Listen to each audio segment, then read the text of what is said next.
This is the dessert I make when I really want to impress my guests. Choux au craquelin is fun to even say, even though it translates to crackling cabbage. It's a really fun, fancy looking dessert, but you only need very basic ingredients to make it. I would bet you probably already have them in your pantry and in your fridge.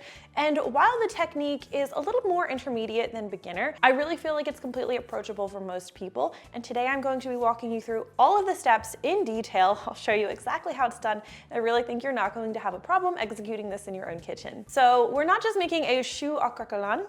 I feel funny saying it, but I'm working on my pronunciation because I get picked on for my American accent a lot. So I'm sure I'll hear about it in the comments. We're not just making choux au craquelin, we are making chocolate choux au craquelin because I love chocolate and it just adds an extra level to the dessert. Let's start by making the chocolate pastry cream. Pastry cream can feel intimidating, but I developed a method several years ago that takes a lot of the anxiety out of it. We're not going to need to be tempering eggs. We're going to be using my super easy method that yields exactly the same results that French pastry chefs are getting when they use a more complicated technique. So the first thing you're going to need is 5 egg yolks. Just go ahead, crack your eggs, separate out the egg white. You won't need that. Save it for lunch, save it for macarons, and place your egg yolks in a separate dish. I like to use a large measuring cup. All right, next you are going to need 1 cup of whole milk. I think this one's the milk. Doesn't really matter, they're both going in. 1 cup of whole milk and 1 cup of heavy cream. These are ingredients I always keep on hand, but if you have half and half, which I don't usually keep as much, you can use 2 cups of half and half instead. Half and half is just half milk, half cream. Let's go ahead and whisk this together. You want to get those egg yolks nicely broken up. You don't want the egg yolks to sit too long before you add the milk and cream, or they'll start to dry out a bit, and that's no good. All right, before we head over to the stovetop, I want to emphasize that it's very important before you begin that you have everything you need for your chocolate pastry cream ready in advance. This is going to move pretty quickly once it thickens on the stovetop, so if you don't have your chocolate ready or bowl ready, it could thicken too much and be difficult to use. So go ahead and right now you're going to want to chop a 4-ounce bar of semi-sweet or dark chocolate. I prefer dark chocolate, it just has, I feel like, has a more sophisticated flavor for choux au craquelin, for our crackling cabbage. This needs to be finely chopped. That way it will easily melt in the pastry cream. We'll also make sure we have a heat-proof bowl ready, nice clean bowl. Our pastry cream is going to go in this. We are also going to need to run the pastry cream through a fine mesh strainer, so have that ready to go. You will also want to have 2 tablespoons of butter, cut that into 2 pieces, have that sitting nearby. It's ideal if it's not cold and it's a bit softened before you add it to the pastry cream. It's only 2 tablespoons, so salted or unsalted is going to work fine here, but I usually use salted these days. Now let's grab our saucepan. Oh, nice heavy bottomed one is best because it's going to help prevent anything from heating too fast and cooking your eggs accidentally. You'll need 2/3 cup of granulated sugar, 3 tablespoons of cornstarch, which is going to help thicken the pastry cream, and then just 1/4 or a heaping 1/4 teaspoon of table salt. All right, I'm just going to go ahead and whisk these ingredients together real quickly. I want that cornstarch well incorporated with the sugar. Let's grab our egg mixture, and we are going to gradually pour this in while whisking. This is nicely combined. Hold on to your whisk. Let's head over to the stovetop. So turn your stovetop heat to medium or just a notch below medium, and let's whisk this constantly until it thickens to a pudding-like consistency. You can usually tell you've reached this when the whisk starts to leave trails in the mixture, but I also will like to grab a spoon, dip it in the pastry cream, and if it coats the back of the spoon, I can tell it's done. I'll also usually use my finger, don't burn yourself, to make a nice little trail, and you can see how this holds its shape without flooding back. Remove it from the heat immediately at this point, because if we don't, the pastry cream runs the risk of overcooking, which can cook your eggs and make the cream too thick and curdled to work with. We are going to move super fast here and pour it through our strainer. Sorry, I'm getting a little nervous because I took that time to show you guys the spoon and it was ready to come off. But I think we are fine. And again, it happens quickly, so as soon as you see that thickening, you need to immediately pull that off the stovetop and pour it through your strainer, which is why this must be ready. Anything on the outside, use a fresh spatula to scrape into the bowl because, oh, not onto the counter, because your first spatula is going to could have some impurities in it. We'll talk about that in just a second. So the reason we pour through this strainer is because any tiny bits of cooked egg or lumps of cornstarch or any little imperfections are going to get caught by the strainer. You want a nice smooth pastry cream, so the strainer is key. We want all of that pastry cream that we can get, so let's scrape that off. I think there's a wee bit more in here, but you are dealing with egg, which can cook easily, so you have to be quick about it. It's always a little tricky filming these things because I want to show you all the parts, but you have to move quickly. All right, I'm switching to a whisk. We'll add our chopped chocolate, 4 ounces. This is a dark 60% chocolate that I'm using. And I'm also going to add 2 tablespoons of my butter. Again, softened is best. We'll go ahead and whisk this in. It's so pretty. All right, we're also going to add some vanilla extract at this point. You will need 1.5 teaspoons. We'll whisk this in. And there you have your chocolate pastry cream, the first step in the process. This is going to sit out at room temperature for like 15 to 20 minutes. Stir it occasionally to keep a skin from forming. And then after 20 minutes, take a piece of wax paper, plastic wrap, parchment paper, your choice, press it against the surface of the pastry cream and pop it in the fridge. That way it can stay nice and cold, firm up, and you can move on to your next step. Let's move on to our next layer, which is that crackly chocolate layer on top. This adds a nice textural contrast. It's nice and chocolatey, and it is what makes this dessert different from a classic cream puff. You will need 1/3 cup of softened unsalted butter. It's like 5 1/3 tablespoons. I think it's also 75 grams. All metric measurements are in the description as always, as is a link to the printable recipe. And when I'm testing these recipes, I always personally use weights, so those are always there for you. Right, we'll also add 1/3 cup of firmly packed light brown sugar. And before we go any further, you'll need an electric mixer to beat together the butter and sugar until it is really well combined. Okay, that's nicely creamed together. Hopefully you can see that there. Let's grab a separate bowl and real quickly we'll toss together 1/2 cup of all-purpose flour, just 1.5 tablespoons of natural cocoa powder, and just a little bit of salt. This is like 1/8 teaspoon of salt. Don't need very much. Go ahead and whisk this together. You could also alternatively just sift these over the butter and sugar mixture. We'll add this. Usually add it in like 2 parts. And we're not trying to cream things together here. We want a crumbly mixture that will cling to itself when pressed. Of course, I'll show you that in just a second. So I've got that mostly absorbed here. Let's add the rest. Boom. You want the flour to all be absorbed. You don't want it to look like white and powdery. Okay, so I think this looks good. So you can see the mixture still looks pretty dry and crumbly. There are no streaks of flour remaining. And if you just take some of it and you just pinch it, look at that, clings together. We're good here. So we are going to roll this out into a nice thin layer. The easiest way to do this, take 2 pieces of parchment paper, set one aside. We are going to form this into a ball. I just use my hands. Pick up all that. We have a ball. We're going to set that down, flatten it into a disc. Take another piece of parchment paper, lay that over top. Grab a rolling pin, roll this out to be nice and thin. You want it about 1/8 inch thick. If you're looking for like a rectangle measurement, I usually go for like 11 by 9, but it doesn't have to be an exact rectangle. Flatten this. It likes to slide. Sometimes I'll just grab the bottom, anchor it with my body. This recipe makes 18 of those cute little crackly cabbages. So you'll need to be able to cut 18 circles out of here. Let's see how we're looking. Let's take a peek.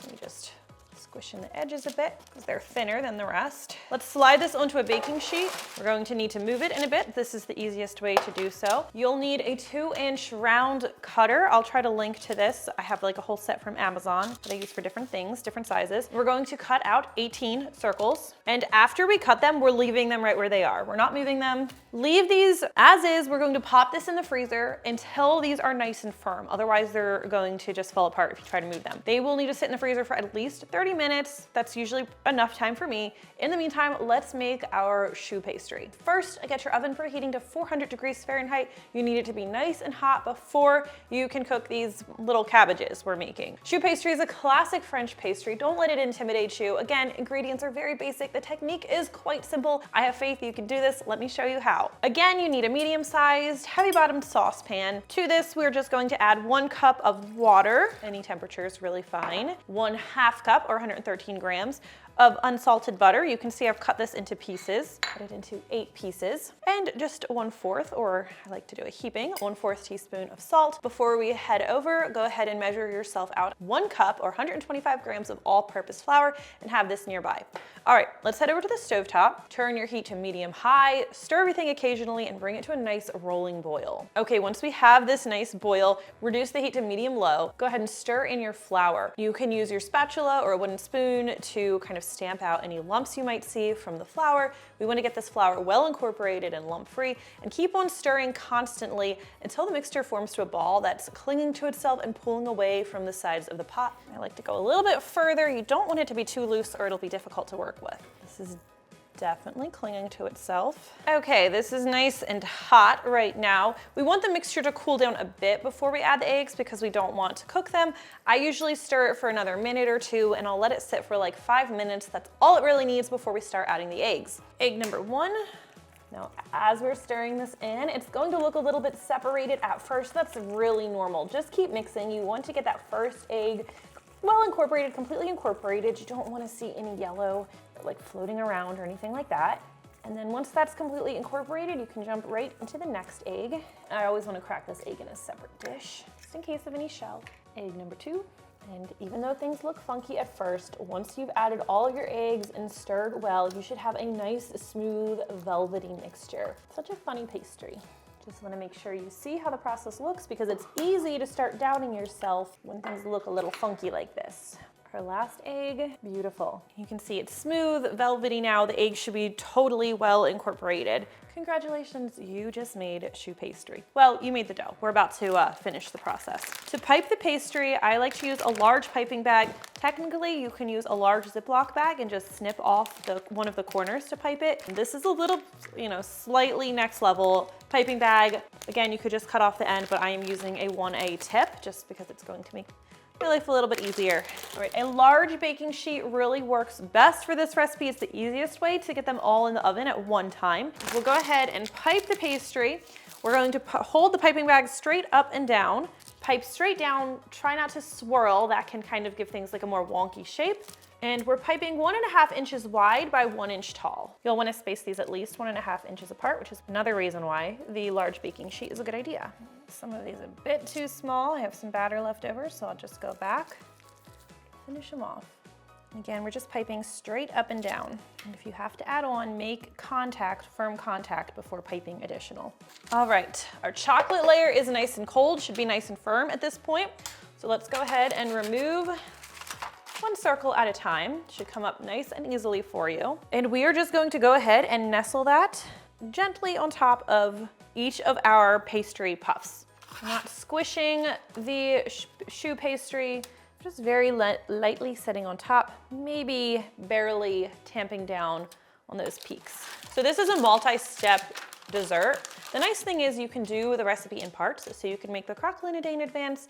You could make the pastry cream a day in advance. So you don't have to do everything all at once. I should probably share a basic non-chocolate version. That's the classic, but for some reason, not really a surprise, I went straight to chocolate. This is going into the center rack of our 400-degree Fahrenheit preheated oven. It's going to need to bake for about 35 minutes, but take a good look at it. When they're done, they should not look wet on top. The cracks that you'll see shouldn't be too pale. They should also be starting to turn a light golden brown. But of course, you don't want that chocolate layer to be burning. Now quickly pierce all of these with a sharp knife. Go about 1/3 of the way up from the bottom of the choux, pierce it quickly. Just go halfway through, don't go all the way through the pastry. And then just return it to the tray. Don't burn yourself. I use a towel to either very, very gently pick up the cream puff or just to kind of hold it in place while I am piercing it. Now put these back in the oven, turn off the oven, and let them sit with the door cracked for 10 minutes. This will help keep them from deflating when they hit the cooler air temperature in your kitchen. All right, after 10 minutes, remove them from the oven and we'll let these cool completely before we fill them. Once they've cooled completely, go ahead and put your pastry cream in a large piping bag. I fit mine with like a small open round tip. I think this is the Wilton 9. Sometimes I go even smaller. And just take your pastry. You can see that little mark where I pierced it in the oven. Go ahead and insert that in there and just fill the pastry with the chocolate. Don't go too crazy because you need to have enough to fill all of the pastries. You can always go back and add more if you need to. And if you lose the spot where you pierced the pastry, no problem. Just go ahead and give it a quick X and then easy enough. If your pastry is sinking in on itself or anything like that, unfortunately, it probably just was not in the oven long enough. Choux pastry is very finicky. If it's not cooked all the way through, it's going to collapse. It needs a little bit more. I like them to feel a little bit heavy after you fill them. I don't want to make it overbearing, but have a nice weight to it. All right, all that's left to do is arrange these nicely on a serving platter If you're not serving them right away, go ahead and cover them and keep them in the fridge. We'll keep for like a day or two, possibly up to 3, but you don't want them to get soggy. That is how you make chocolate choux au craquelin, or crackling cabbage. These are amazing. I've actually had a celebrity's personal chef try these and say that they were one of the best things they ever tasted. Guaranteed to impress your guests. I would love to know if they impress you, what you think. I always really do love hearing from you. Favorite part? I don't know if you could hear the crackle when I bit into it. Look at that. Airy pastry, creamy chocolate, crackly chocolate topping. These are absolutely amazing. No chocolate should be sticking to my fingers because they are freezing. Oh, it's a piece of butter. I was like, there's not another bug flying around, is there? Okay, I did a terrible job getting the paper off of that. My whisk. Rookie mistake. The things I do so people can see everything. Pastry will go right in the bag, maybe.